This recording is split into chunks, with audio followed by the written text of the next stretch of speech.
Hello बच्चों, कैसे आप लोग। आज हम डिस्कस करने वाले हैं क्लास 11 कॉस्टिंग का सेकंड चैप्टर जो कि क्लासिफिकेशन ऑफ कॉस्ट। ठीक है बच्चों, क्लास 11 सेमिस्टर 1 का सेकंड चैप्टर जिसका नाम है क्लासिफिकेशन ऑफ कॉस्ट। तो इस लेक्चर में हम डिस्कस करेंगे जो लेक्चर हमने 2 लेक्चर दे चुके हैं पहले, उसको छोड़ के बाकी जो रह गया है उसी को लेके हम आज डिस्कस करेंगे, क्योंकि ये हमारा 3rd लेक्चर है इस टॉपिक के ऊपर। तो आप लोगों का काम क्या है, आप लोगों को हमारे साथ साथ में करते चलना है, समझते चलना है, लिखते चलना है, नोट्स बनाते चलना है, तो आपको बिल्कुल क्लियर हो जाएगा। और साथ साथ में अगर आपको ये वीडियोस अच्छा लगे, आपको हेल्प हुआ, तो ज़रूर वीडियो को शेयर करना है, लाइक करना है, कमेंट्स करना है और चैनल को सब्सक्राइब करके बेल आइकन दबा के रखना है। ठीक है बच्चों, चले फिर स्टार्ट करें। नेक्स्ट पार्ट जो बाकी रह गया है उसको हम आज ट्राई करेंगे कंप्लीट करने का। अगर नहीं भी होगा तो फिर नेक्स्ट लेक्चर में हम कंप्लीट कर देंगे। चलिए आज हम डिस्कस करेंगे क्लासिफिकेशन ऑफ कॉस्ट, जो कि ऑलरेडी कुछ पार्ट हमने डिस्कस कर चुके हैं। तो आज हम जो क्लासिफिकेशन दिखाने वाले हैं वो है जैसे कि first on the basis of normality. Normality के बेस में कैसे डिवाइड किया जाता है कॉस्ट को, on the basis of normality.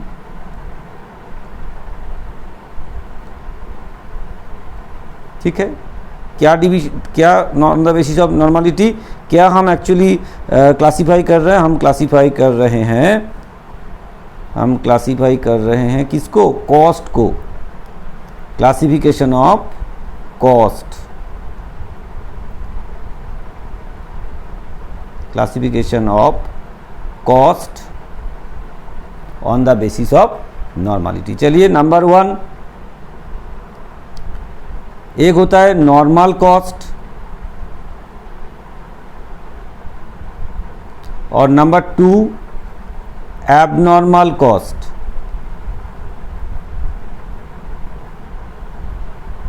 ठीक है, on the basis of normality cost को हम डिवाइड करते हैं as a normal cost and दूसरा होता है एबनॉर्मल कॉस्ट। तो नॉर्मल कॉस्ट क्या होता है, अगर नॉर्मली जो खर्चा होता है या नॉर्मली जो कॉस्ट हमको बेयर करना पड़ता है कोई चीज़ बनाने के लिए, जो नॉर्मली कुछ वेस्टेज भी होता है उसको हम बोलते हैं नॉर्मल कॉस्ट। वेस्टेज तो होता ही है भाई, अगर कुछ चीज़ बनाने के लिए कुछ नॉर्मली कुछ रॉ मटेरियल आपको वेस्टेज होता ही है। जैसे आप शार्ट बनाएंगे तो शार्ट बनाने के लिए जो कपड़े हम यूज़ करते हैं वो पूरा कपड़ा आपका यूज़ नहीं होता है, थोड़ा बहुत काट पीस आपका रह जाते हैं। तो ये जो कॉस्ट आपको वेस्टेज है ये नॉर्मल वेस्टेज है, तो उसका जो कॉस्ट है वो नॉर्मल कॉस्ट के अंदर आ सकता है।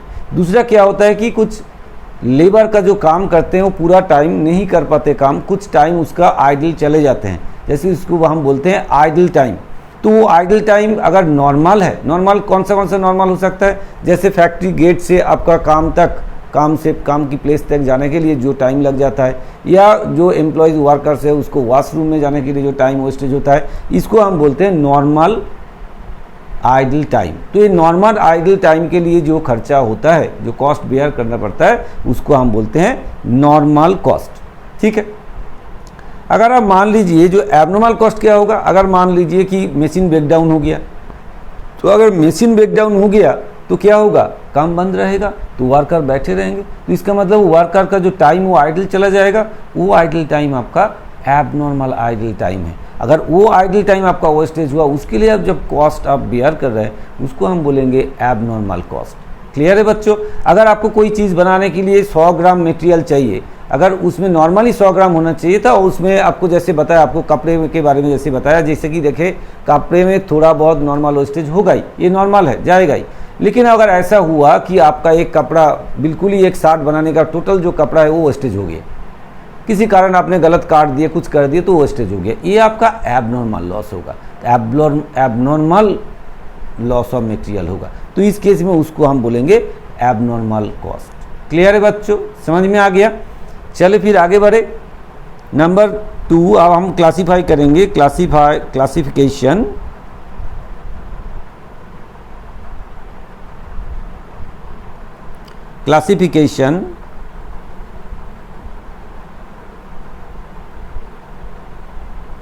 of cost on the basis of role in production. ठीक है, मतलब प्रोडक्शन में इनका क्या रोल है उसके आधार पे अगर हम इसको डिवाइड करें तो कैसे डिवाइड करेंगे। चलिए, नंबर 1, डायरेक्ट कॉस्ट। ठीक है, तो डायरेक्ट कॉस्ट क्या होता है पहले हम इसको डिस्कस करें, उसके बाद इनडायरेक्ट कॉस्ट में चलेंगे। डायरेक्ट है और एक इनडायरेक्ट है। तो डायरेक्ट कॉस्ट का क्या मतलब होता है, कोई चीज़ बनाने के लिए, कोई प्रोडक्ट बनाने के लिए आपको जो डायरेक्ट जो मटेरियल लगता है, डायरेक्ट जो लेबर लगता है, जो लेबर उसके साथ जुड़े हुए हैं, मतलब जो रॉ मटेरियल लगता है वो डायरेक्ट आपका खर्चा है। जो लेबर आपका प्रोडक्शन के साथ साथ में जुड़े हुए हैं, मतलब जो मशीन चला रहा है, जो काट पीट कर रहा है, जो उसमें काम में डायरेक्टली प्रोडक्शन में इन्वॉल्व है, उसका जो कॉस्ट है मतलब लेबर कॉस्ट है। और कुछ चार्जेबल एक्सपेंसेस और डायरेक्ट अदर कुछ एक्सपेंसेस है जिसके अलावा आपका प्रोडक्शन नहीं हो सकता था। तो ये तीनों को आप जोड़ेंगे, इसको हम बोलेंगे एक्चुअली डायरेक्ट कॉस्ट, और उसका एक दूसरा नाम भी है प्राइम कॉस्ट। जैसे कि ये डायरेक्ट कॉस्ट के अंदर क्या क्या आएगा, डायरेक्ट कॉस्ट के अंदर आपका direct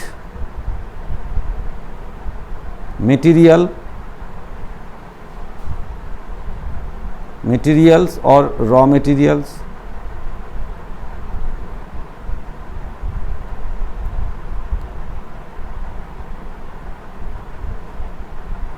raw materials cost, direct material cost और रॉ मटेरियल कॉस्ट। दूसरा होता है कि डायरेक्ट लेबर,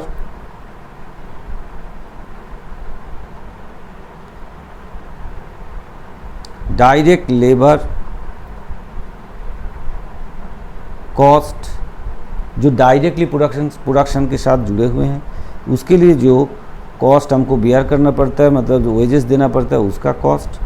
नेक्स्ट होता है डायरेक्ट और चार्जेबल एक्सपेंसेस।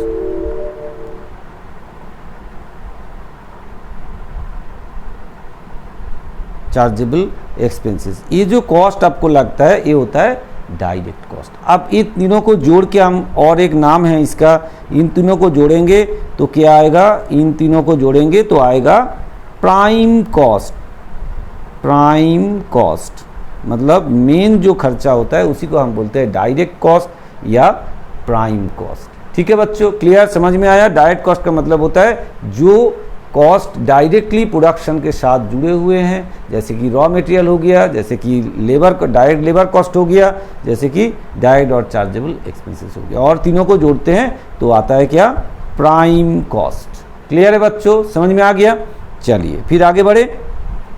नेक्स्ट देखिए, और दूसरा क्या बोलते हैं हम, इनडायरेक्ट कॉस्ट, और एक क्लासिफिकेशन में और दूसरा नंबर है इनडायरेक्ट कॉस्ट।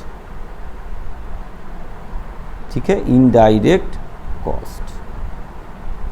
तो इनडायरेक्ट कॉस्ट क्या होता है, इनडायरेक्ट कॉस्ट का मतलब होता है जो डायरेक्टली प्रोडक्शन के साथ जुड़े नहीं हैं, जो इनडायरेक्टली प्रोडक्शन को सर्विस प्रोवाइड करता है या हेल्प करता है, उसको इनडायरेक्ट कॉस्ट बोलते हैं। क्योंकि डायरेक्टली प्रोडक्शन के साथ हम नहीं जुड़े हैं, फिर भी कॉस्ट हम लोग को बेयर करना पड़ता है, जो कॉस्ट को हम इनडायरेक्ट कॉस्ट बोल सकते हैं, जिसका और दूसरा नाम है ओवरहेड, जिसको हम ओवरहेड भी बोलते हैं। तो डायरेक्ट कॉस्ट के और एक नाम हो सकता है ओवरहेड कॉस्ट, जैसे कि एक्सपेंसेस, जैसे इनडायरेक्ट, इसमें क्या क्या आ सकता है,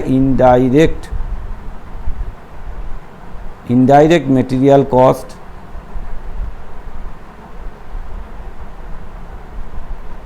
जैसे कि इनडायरेक्ट लेबर कॉस्ट,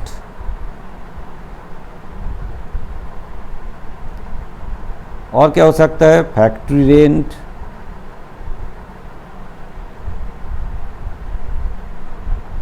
अदर और भी अदर इनडायरेक्ट एक्सपेंसेस। तो ये सब को जोड़ के हम बोलते हैं ओवरहेड कॉस्ट, इसको हम बोलते हैं overhead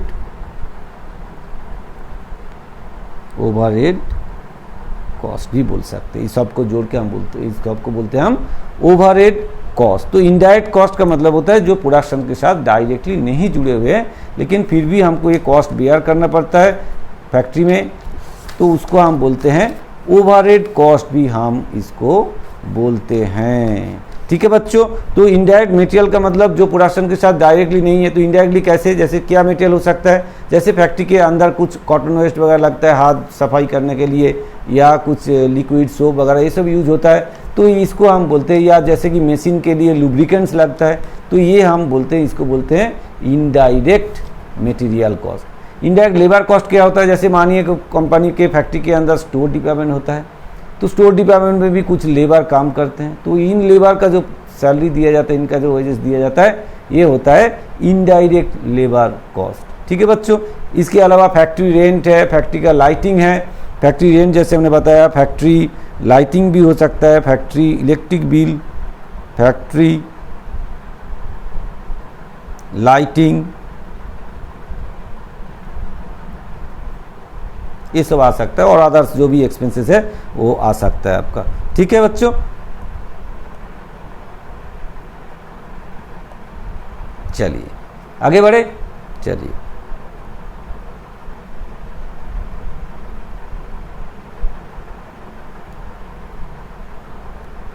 now classification on the basis of controllability,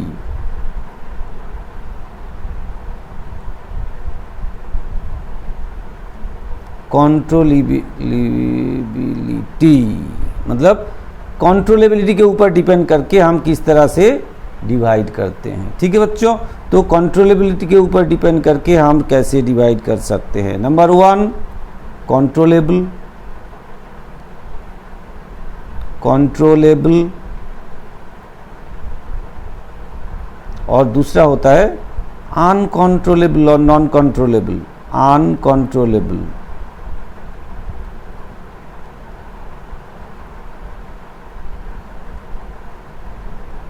ठीक है बच्चों, एक होता है कंट्रोलेबल कॉस्ट, एक दूसरा होता है अनकंट्रोलेबल कॉस्ट। जैसे कंट्रोलेबल कॉस्ट कौन सा है, जैसे raw material cost,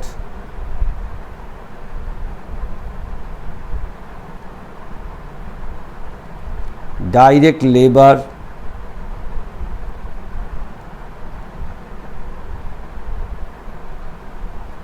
cost etcetera. मतलब ये जो कॉस्ट है हम चाहे तो इसको कंट्रोल कर सकते हैं, मतलब इसको प्रोडक्शन के साथ साथ ये वेरिएबल कॉस्ट है, तो इसको हम कंट्रोल कर सकते हैं। इसका अगर ज़्यादा खर्चा पड़ रहा है, एक्स्ट्रा खर्चा, और उसको कैसे कंट्रोल में रखे तो वो कर सकते हैं। लेकिन जो फिक्स्ड कॉस्ट होता है ना, जो फिक्स्ड कॉस्ट होता है उसको हम कंट्रोल नहीं कर पाते। तो जो कॉस्ट हम कंट्रोल कर पाते हैं उसको कंट्रोलेबल कॉस्ट, जैसे कि आपका direct material cost, direct labour cost, ये हमारे कंट्रोल में है। मतलब प्रोडक्शन बढ़ाएंगे या घटाएंगे उसके ऊपर ये कंट्रोल में रहेगा। प्रोडक्शन बढ़ाएंगे तो वो कॉस्ट बढ़ेगा, घटाएंगे तो घट जाएगा, जिसको हमारे कंट्रोल के अंदर है। लेकिन जो फिक्स्ड कॉस्ट होता है ना, जैसे मानिए फैक्ट्री रेंट हो गया, फैक्ट्री रेंट हो गया, ऑफिस स्टाफ सैलरी हो गया, ऐसे ही जो फिक्स्ड कॉस्ट आपका है, ये फिक्स्ड कॉस्ट आप कंट्रोल नहीं कर सकते, क्योंकि ये फिक्स्ड कॉस्ट आपने प्रोडक्शन बढ़ाया या घटाया जो भी किए, आपका फिक्स्ड कॉस्ट फिक्स्ड रहेगा। आपको उतना ही कॉस्ट बेयर करना पड़ेगा जितना आपको प्रोडक्शन ज़्यादा करके हुआ था, जितना आपका प्रोडक्शन कम करके हुआ है। तो इसका मतलब है ये आपके कंट्रोल में नहीं है। तो ठीक है, तो इसको हम बोलते हैं अनकंट्रोलेबल कॉस्ट। क्लियर है बच्चों, जो कॉस्ट हमारे कंट्रोल में नहीं है उसको हम बोलते हैं अनकंट्रोलेबल कॉस्ट। क्लियर, समझ में आया? चले फिर आगे बढ़े। चलिए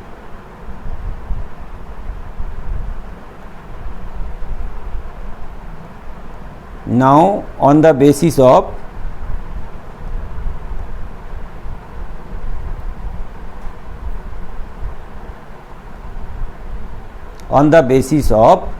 टाइम, समय के हिसाब से हम किस तरह से कॉस्ट को डिवाइड करते हैं। चलिए देखते हैं। Number 1 historical cost, historical cost. Number 2 आपका pre determined cost, pre determined cost. ठीक है, आप जैसे हम छोटा छोटा नोट्स बनाते चल रहा है, आप लोग भी छोटा छोटा नोट्स बनाते रहिए, क्योंकि इसी के ऊपर आपका, इसी के आधार पर आपको एमसीक्यू क्वेश्चन आने वाले हैं। इसलिए आपको ये चीज़ छोटा छोटा करके ही जस्ट नोट की तरह बना के रखना है और उसके आधार पे आपको एमसीक्यू सॉल्व करना है। इसलिए हमने डिटेल्स में आपको नहीं लिख के दे रहा है, ज़रूरत नहीं है आपको, सिर्फ आपको जानना ज़रूरी है कि मेन पॉइंट वाइज जानना ज़रूरी है कि आपको एमसीक्यू में क्वेश्चन आए तो आप सॉल्व कर पाए।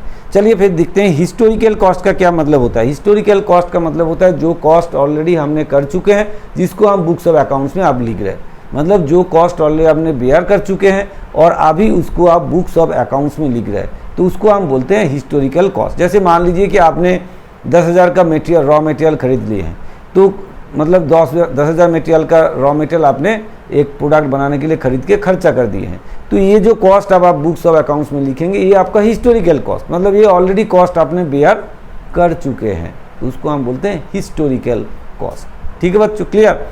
और दूसरा क्या है, प्री डिटरमाइंड कॉस्ट का क्या मतलब होता है। प्री डिटरमाइंड कॉस्ट का मतलब होता है जो कॉस्ट अभी तक आपने बेयर नहीं किए हैं, आपने उसका पहले से फ्यूचर में कितना खर्चा होने वाले हैं उसका एक मतलब कॉस्ट क्या पड़ सकते हैं, वो जो आप कैलकुलेट करके निकाले हैं या कैलकुलेट कर रहे हैं, उसको आप बोलते हैं प्री डिटरमाइंड कॉस्ट। मतलब कल अगर प्रोडक्शन करेंगे हमारा कितना खर्चा होगा, वो जो कॉस्ट आप कैलकुलेट कर रहे हैं उसको हम बोलते हैं प्री डिटरमाइंड कॉस्ट, क्योंकि अभी प्रोडक्शन नहीं हुआ है। और जो पहले हिस्टोरिकल कॉस्ट का मतलब प्रोडक्शन आपका हो गया है और प्रोडक्शन के ऊपर कितना कॉस्ट आपने बेयर कर लिया, वो कैलकुलेशन जो है वो होता है, वो जो कॉस्ट आप बोल रहे हैं वो होता है हिस्टोरिकल कॉस्ट।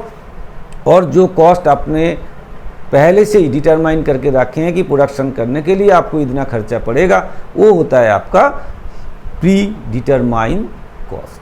क्लियर है बच्चों, समझ में आया, क्लियर हुआ। चलिए नेक्स्ट हम चलेंगे on the basis of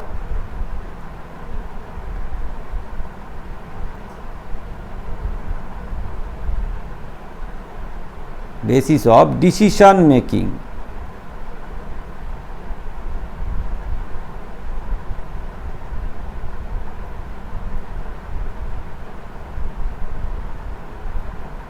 on the basis of decision making मतलब जो कॉस्ट आपने बेयर किया है वो डिसीजन मेकिंग में कैसे आपको हेल्प कर रहा है, या वो डिसीजन मेकिंग में क्या रोल है उसका, क्या मतलब वो रोल प्ले कर रहा है, उसके ऊपर डिपेंड करके जो हम डिवीजन करते हैं उसको हम बोलते हैं on the basis of decision making. तो डिसीजन मेकिंग के हिसाब से आप एक एक करके हम डिस्कस करते हुए चलेंगे। नंबर 1 डिसीजन मेकिंग के ऊपर डिपेंड करके हम एक, जैसे कि नंबर 1 मार्जिनल कॉस्ट।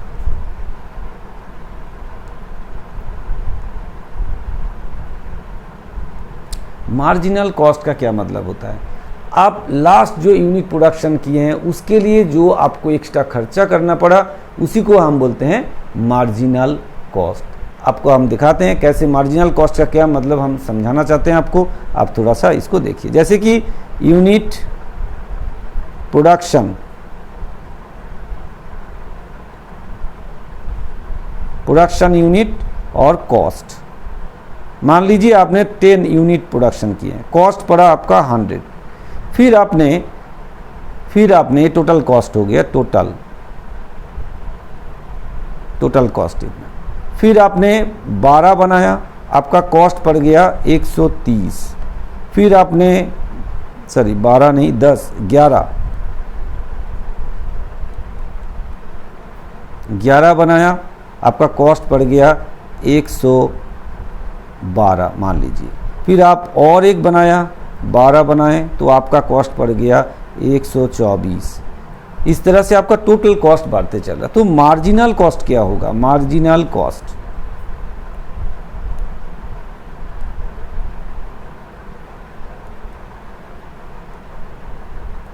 कॉस्ट देखिए, पहले जो लास्ट जो बनाया मतलब ये 10 बनाया, आपका पड़ा कितना 100।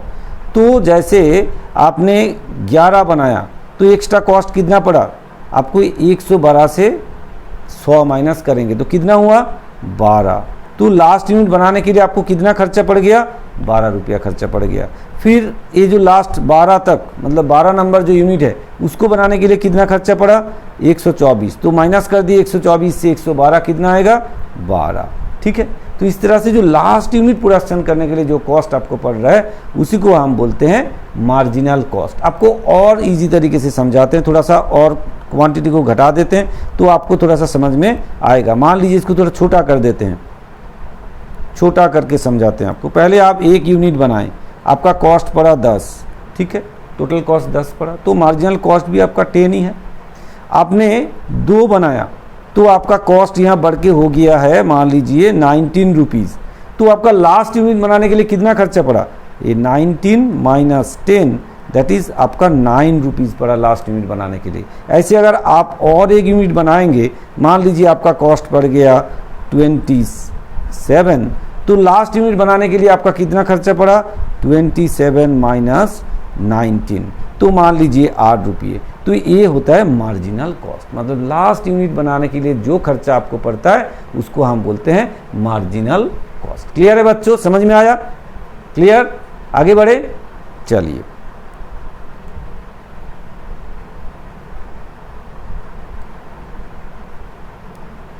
Now number 2, differential cost. Differential cost, ठीक है बच्चों। तो डिफरेंशियल कॉस्ट का क्या मतलब होता है, अगर आपका कोई मेथड चेंज कर दिया, आपने कुछ प्रोडक्शन का मेथड चेंज कर दिए, आपने कुछ नए मशीन ला के बैठा दिए, तो उसके कारण क्या हो सकता है, आपका प्रोडक्शन बढ़ सकता है, इंक्रीज हो सकता है, मतलब कॉस्ट आपका इंक्रीज हो सकता है, या दूसरे तरीके से आपका कॉस्ट डिक्रीज भी हो सकता है। अगर इंक्रीज हुआ कॉस्ट तो उसको हम बोलेंगे इंक्रीमेंटल कॉस्ट, मतलब इंक्रीमेंट हो रहा है, इंक्रीमेंटल।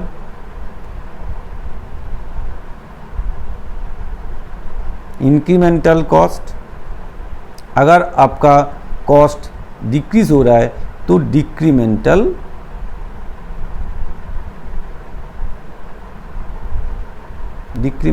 कॉस्ट, ठीक है। तो आपका कॉस्ट डिफरेंशिएट का मतलब होता है अगर आपका प्रोडक्शन में चेंज हुआ या प्रोडक्शन प्रोसेस में चेंज किए आपने, या मशीन वगैरह नए लाए, टेक्नोलॉजी चेंज किए, उसके कारण आपका कॉस्ट अगर बढ़ जाते हैं तो इंक्रीमेंटल कॉस्ट, अगर कॉस्ट आपका घट जाता है तो डिक्रीमेंटल कॉस्ट उसको बोला जाता है। तो डिफरेंशियल कॉस्ट का मतलब होता है अगर प्रोडक्शन के प्रोसेस में या आपका कोई नए टेक्नोलॉजी अप्लाई करने में अगर आपका प्रोडक्शन कॉस्ट में कुछ चेंजेस आता है तो उसको हम बोलते हैं डिफरेंशियल कॉस्ट। और डिफरेंशियल कॉस्ट 2 टाइप हो सकता है, आपका इंक्रीमेंटल कॉस्ट भी हो सकता है और डिक्रीमेंटल कॉस्ट भी हो सकता है। ठीक है बच्चों, क्लियर, समझ में आया? चलिए नंबर 3, नंबर 3 और क्या हो सकता है आपका, और जैसे कि आपने कोई मशीन वगैरह रिप्लेस किए, एक मशीन था उसको आप चेंज करके दूसरा मशीन बैठा दिए, तो मतलब रिप्लेस किए, तो हम इसको बोलते हैं रिप्लेसमेंट कॉस्ट।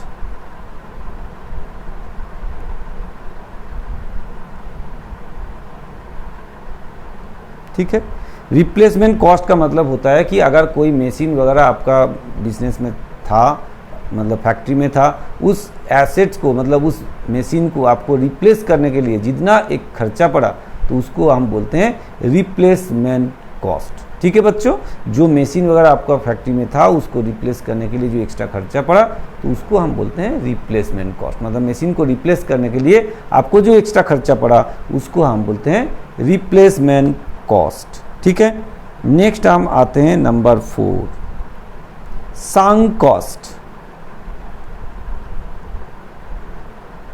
ठीक है, संक कॉस्ट का क्या मतलब होता है, संक मतलब डूब गया, डूबे हुए कॉस्ट, मतलब जो कॉस्ट आपका डूब गए हैं, मतलब जो आपका डिसीजन मेकिंग में कुछ भी हेल्प नहीं कर सकते, मतलब आपका डिसीजन मेकिंग में इसका कोई रोल नहीं है, तो वो कॉस्ट जो होता है उसको हम बोलते हैं संक कॉस्ट। आपको एक एग्जांपल दे रहा है, जैसे संक कॉस्ट का क्या मतलब होता है, मानिए आपने एक रिसर्च चलाए, कुछ मतलब कुछ प्रोडक्ट के लिए रिसर्च वगैरह चलाए आपने, फिर उसके लिए आपको खर्चा कर देना पड़ा, कोई आप नए कुछ काम करने के लिए, नया कुछ फैक्ट्री खोलने के लिए कुछ आपने कुछ मतलब वहाँ पे सर्वे वगैरह किए, उसके लिए आपने कुछ खर्चा कर दिए, लेकिन अल्टीमेट देखा गया कि आपका वो फैक्ट्री या वो आपका जो लेआउट था, मतलब जो काम आप करने वाले थे वो नहीं हो पाया। मतलब आपका नए जो प्रोडक्ट लॉन्च करने वाले थे या कुछ भी, वो आपका जो सर्वे था, सर्वे का जो रिजल्ट है आपको कुछ हेल्प नहीं किए। मतलब वो खर्चा आपने कर लिए लेकिन उसके लिए कुछ काम आपका नहीं बना, तो मतलब वह पैसा आपका डूब गए। तो इसको हम बोलते हैं सांग कॉस्ट। मतलब जो कॉस्ट ऑलरेडी कर चुके हैं और जिसको कारण आपका लॉस ही हुआ एक्चुअल में, जो आपका डिसीजन मेकिंग में कोई भी हेल्प नहीं कर पाए और डिसीजन मेकिंग के लिए कोई उसका फंक्शन नहीं रहा, तो उसको हम बोलते हैं सांग कॉस्ट। मतलब वो कॉस्ट आपका डूब चुके हैं, वो गया। जो खर्चा आपने कर दिया उसके लिए आपको कोई फ़ायदा मिला तो नहीं, लेकिन उसने वो खर्चा तो पहले आप कर दिए, उसके लिए आप कुछ उसको आप दोबारा उसके लिए आप कुछ कर नहीं सकते, उसको उठा के ला नहीं सकते।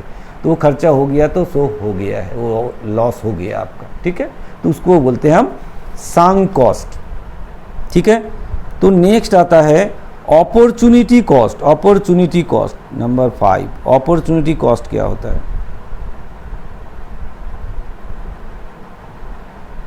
Opportunity cost.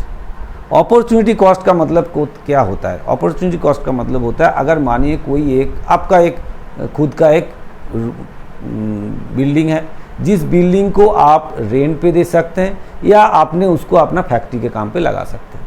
तो अगर आपने आपका जो बिल्डिंग था उसको आपने अपना फैक्ट्री के काम पे लगा दिए, तो देखिए अगर आपने उसको रेंट पे चढ़ाते तो आपको मान लीजिए 50,000 रेंट मिल सकता था। लेकिन आपने क्या किया, आपका प्रोडक्शन प्रोसेस में उस फैक्ट्री मतलब उस बिल्डिंग को लगा दिए, तो इसका मतलब आपको 50,000 जो रेंट मिल सकता था उसको छोड़ना पड़ा। ये जो 50,000 आपने छोड़े, तो इसी को हम बोलते हैं अपॉर्चुनिटी कॉस्ट। इसका मतलब अगर आपने फैक्ट्री में इसको काम पे नहीं लगाते तो आपको ये 50,000 एक रेंट मिलने का मौका था, तो उसी को हम बोलते हैं अपॉर्चुनिटी कॉस्ट। मतलब आपको मिल सकता था, अगर आप ये नहीं करते तो वहाँ से आपको 50,000 मिल सकता था, लेकिन आपको छोड़ना पड़ा क्योंकि आपको अपना ये फैक्ट्री बनाने के लिए इसको यूज़ करना पड़ा। तो इसी को हम बोलते हैं अपॉर्चुनिटी कॉस्ट। क्लियर है बच्चों, समझ में आया? चलिए नेक्स्ट आते हैं फिर कैश कॉस्ट।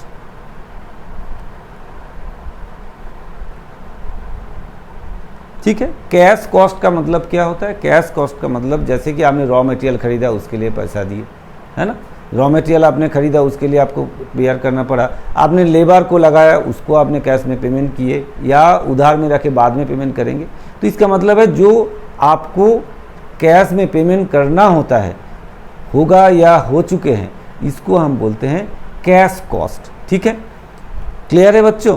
कैश कॉस्ट समझ में आया? जो कॉस्ट आपको कैश में पे करना है या कर दिए हैं या करने वाले हैं, तो उसको हम बोलते हैं कैश कॉस्ट। नंबर 7 जो इसको बोलते हैं हम इम्प्यूटेड कॉस्ट। इम्प्यूटेड कॉस्ट, इसका क्या मतलब होता है? जो कॉस्ट आपने कैश में नहीं बियर किए या नहीं करने वाले, लेकिन फिर भी वो कॉस्ट आपने किस में चढ़ा दिया? ये मटेरियल कॉस्ट के अंदर जोड़ दिया। जैसे क्या एग्जांपल हो सकता है? ऐसे जैसे अभी आपको बताया हमने कि जैसे आपका जो मकान है वो आपने इस मतलब फैक्ट्री के काम पे लगा दिया, आपने रेंट आपका मिल सकता था लेकिन आपने वो रेंट पे ना दे के फैक्ट्री में लगा दिया। तो आप क्या करेंगे, जितना अपॉर्चुनिटी कॉस्ट मतलब जितना रेंट आपको मिल सकता था मिनिमम, इतना रेंट जो है वो आप इस कॉस्ट के साथ जोड़ देंगे। मतलब जो आपने कैश में पे किया नहीं है फिर भी वो कॉस्ट आप क्या करेंगे, इसके साथ जोड़ देंगे। तो इसी को बोलते हैं हम इम्प्यूटेड कॉस्ट। मतलब जो कॉस्ट आपने बेयर किया नहीं है, कैश में आपको नहीं देना है, फिर भी वो कॉस्ट के दौर पे आप कॉस्टिंग में जब करेंगे टोटल कॉस्ट के अंदर आप जोड़ लेंगे, तो इसी को हम बोलते हैं इम्प्यूटेड कॉस्ट। क्लियर है बच्चों? इसको हम बोलते हैं इम्प्यूटेड कॉस्ट। ठीक है, चलिए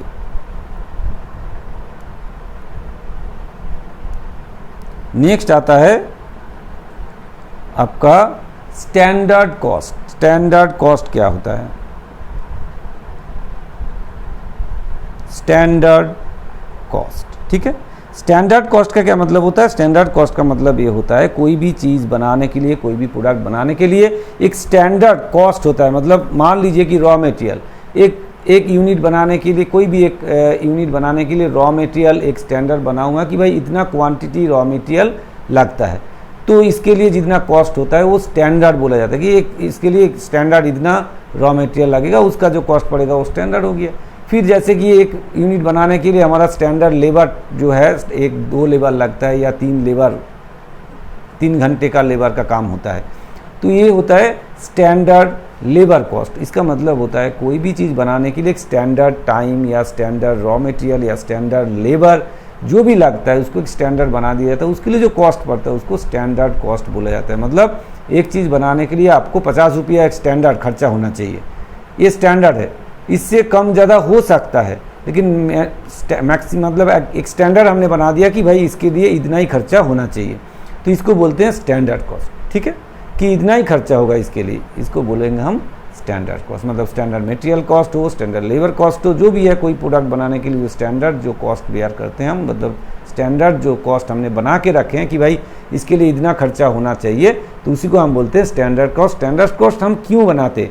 एक्चुअली स्टैंडर्ड कॉस्ट बनाने के बाद हम क्या करते हैं, फिक्स करने के बाद हम एक्चुअल कॉस्ट के साथ उसको कंपेयर करके देखते हैं कि जो स्टैंडर्ड था उससे कितना फ्लैक्चुएट किए, मतलब कितना ज़्यादा पड़ गया और कितना कम पड़ा। इसके ऊपर डिपेंड करता है कि हमारा एफिशिएंसी कितना ज़्यादा है, अच्छा है, या एफिशिएंसी कम है, ये हमको समझ में आता है। अगर हम स्टैंडर्ड कॉस्ट फिक्स करके उसके बाद फिर उसके हिसाब से एक्चुअल के साथ अगर हम कंपेयर करके देखें, एनालिसिस करके देखें, तो हमको पता चलता है कि भाई हमारा एफिशिएंसी क्या है, लेबर का एफिशिएंसी क्या है, फैक्ट्री का खुद का एफिशिएंसी, ऑल ओवर एफिशिएंसी क्या है, वो स्टैंडर्ड के हिसाब से एक्चुअल के साथ कंपेयर करके पता चल जाता है। ठीक है बच्चों, तो क्लासिफिकेशन ऑफ कॉस्ट जो है किस तरह से क्लासीफाई किया जाता है, हम हर पॉइंट को आपको डिस्कस करके बता दिए हैं। आपको ज़रूर समझ में आया है। अगर समझ में आया है तो आपको ज़रूर चैनल को सब्सक्राइब करना है और बेल आइकन दबा के रखना है। साथ साथ में इस वीडियो को दोस्त लोगों को ज़रूर शेयर करना है और लाइक करना है, कमेंट्स करना है, जैसे कि हम जो भी वीडियो छोड़े वो आपके पास तुरंत पहुँचे। ठीक है बच्चों, नेक्स्ट लेक्चर में हम कुछ प्रॉब्लम वगैरह लेके इसके ऊपर डिस्कस करेंगे, और जो एक पार्ट हम इसका थोड़ा बहुत बाकी रहा, जैसे एलिमेंट जो है उसको एलिमेंट के हिसाब से जो जो लगता है कॉस्ट में, उसको थोड़ा सा एनालिसिस करके आप नेक्स्ट इसमें दिखाने वाले हैं। ठीक है, तब तक आप लोग इसको प्रैक्टिस जारी रखिए। फिर मिलते हैं नेक्स्ट वीडियो में। Thank you.